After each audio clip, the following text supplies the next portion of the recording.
I want to show you guys actually something that I did that I think was quite successful. I actually, for the first time, tried the notching technique.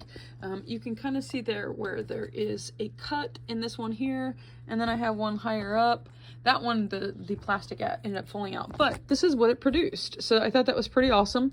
You can see from that cut right there, and there was no way that this just happened on its own. This was taking forever to grow. It just was not doing anything.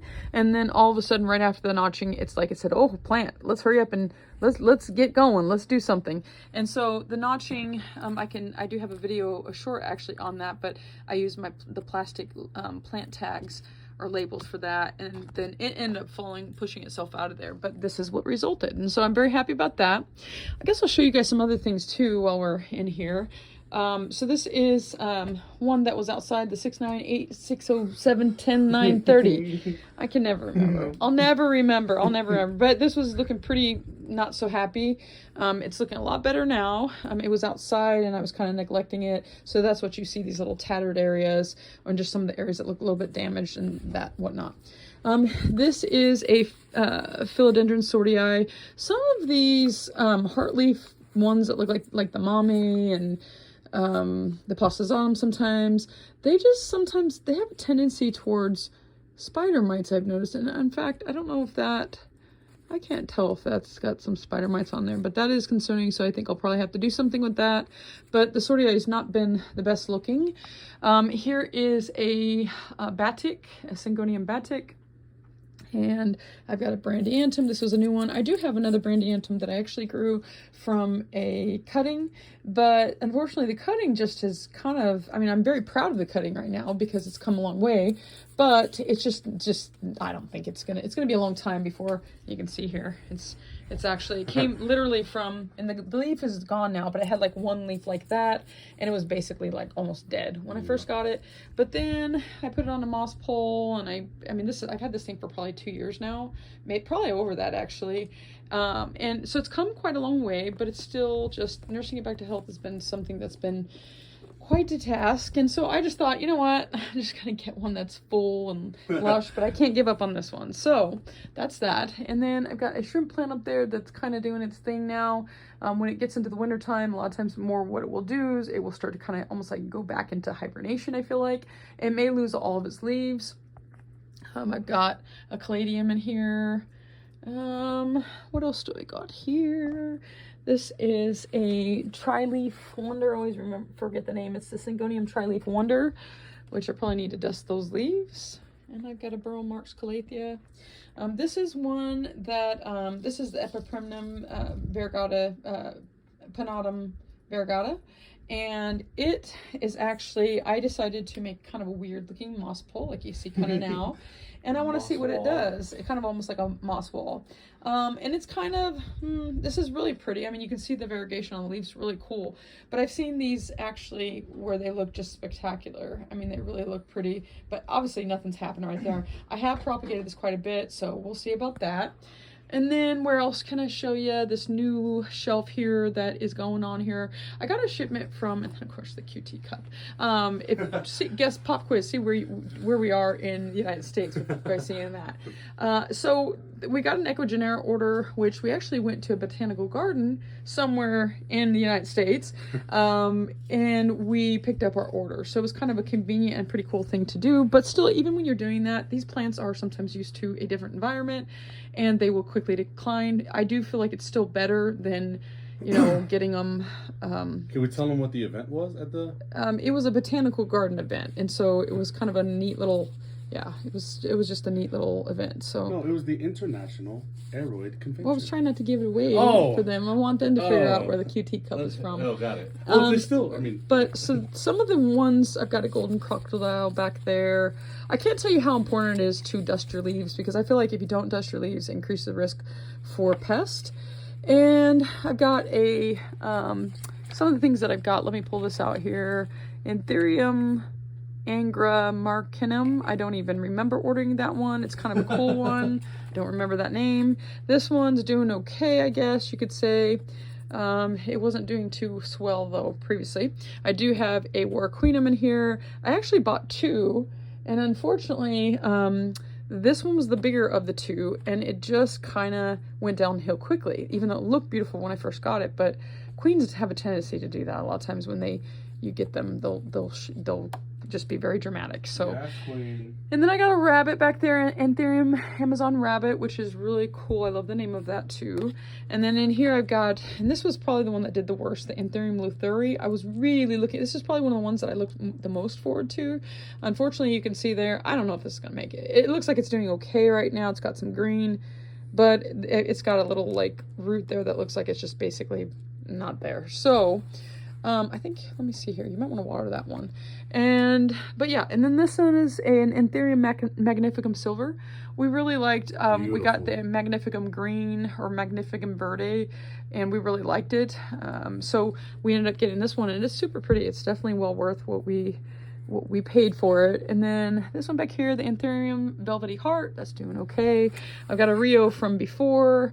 And then this is another one that we got from the Ecuagenera shipment, which, you know, a lot of times these philodendrons, the roots look terrible. They'll look like they're root rot, and it's so hard to tell sometimes. And then I'm always afraid to put them directly into dirt, but I've found that they've actually done okay. I might actually use some of that Kiki paste on those nodes to kind of see if I can stimulate some growth. What else we got here? I repotted my Bessier. That's a huge Bessier there. It's doing pretty good. Oh, can you water that too? I think that's needing it. So I got my Patriciae looking beautiful. Then the new leaf up there. Always gotta love that. Which one is it? I highly recommend this one right here. I highly recommend getting a Patriciae. It's super easy to care for. And it's just spectacular how it looks. And this one probably needs it too, the Patriciae. But yeah, so that's definitely one that I would recommend.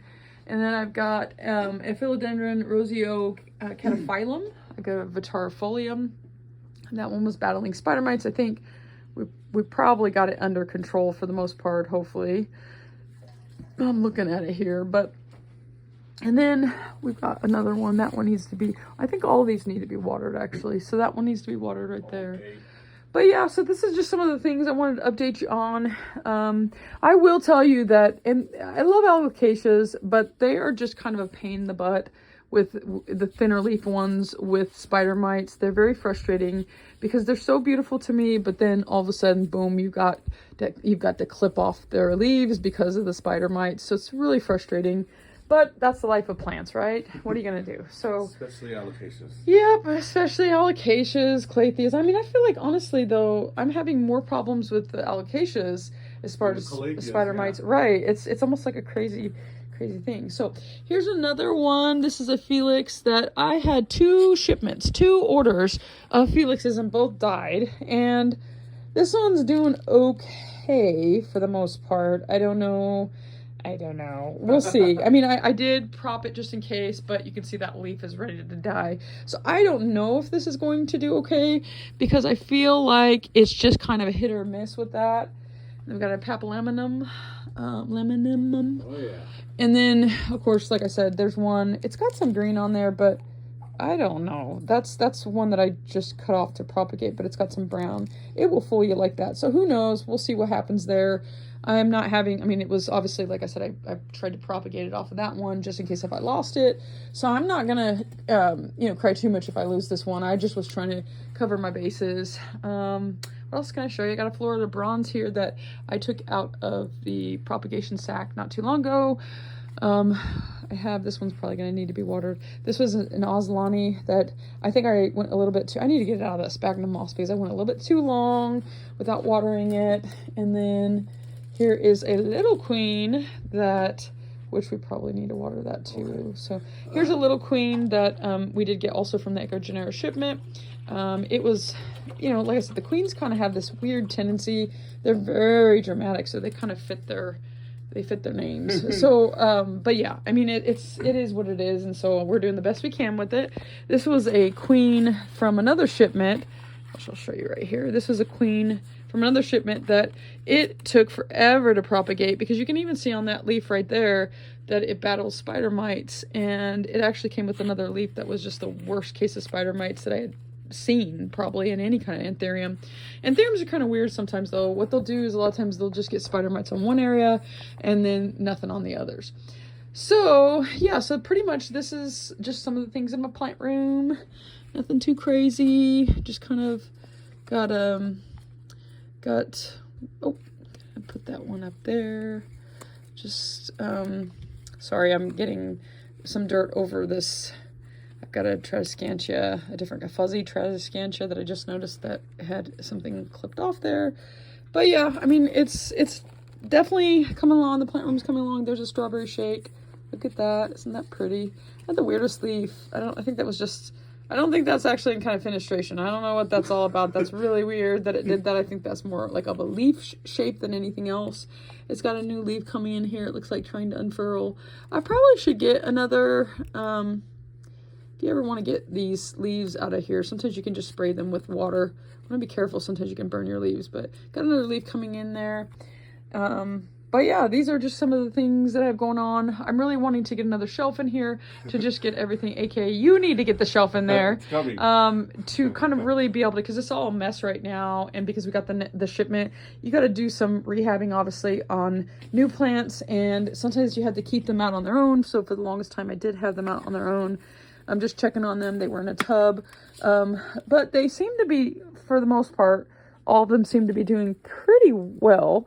I've actually got a new leaf coming on that one. But yeah, I mean, I'm overall very happy with the shipment that I got. But, you know, it's I mean, sometimes you can get a shipment and it can take a while before you really know what you're going to lose. So I try to do a really good job with watching really closely, but sometimes no matter what you do, it's not perfect. So that's that. But, well, I'm going to go ahead and sign off. Make sure to subscribe for more kinds of plant information and just a tour around my room, because I take care of many plants, and this isn't even all of them. So, but I like to, oh, and look, the global green, look how big that leaf is. So, but yeah, and I have a lot of terrariums too, as you can see here, but I definitely like to bring you guys along as I have progress throughout and we've got a hybrid there of a forgetii. That's actually the mama, and a Bessier. So, and then over there is the Bessier. So you can kind of see the forgetii really doesn't have the sinuses, as you can see, there's rounded at the top, and then the Bessier does. So it almost, and what is it that they said that the mom is the one that will take. The one that has the seeds is the one that will be more dominant in the appearance of a hybrid. I think that's what it said. Oh. It makes sense, too. Well, the veining definitely from the forgetii. Yeah, the veining, well, I mean, they both have pretty strong. So the interesting thing, and like I was saying, sometimes what you can have happen is even when you're trying so hard to get rid of spider mites, anthuriums usually aren't really super affected by spider mites, but it will often, when it does, it will be on one leaf where it will do that. That just happens. So, but yeah, so this is the plant room, and we will be signing off, and we will see you guys later. Actually, we won't see you, but we'll talk to you later.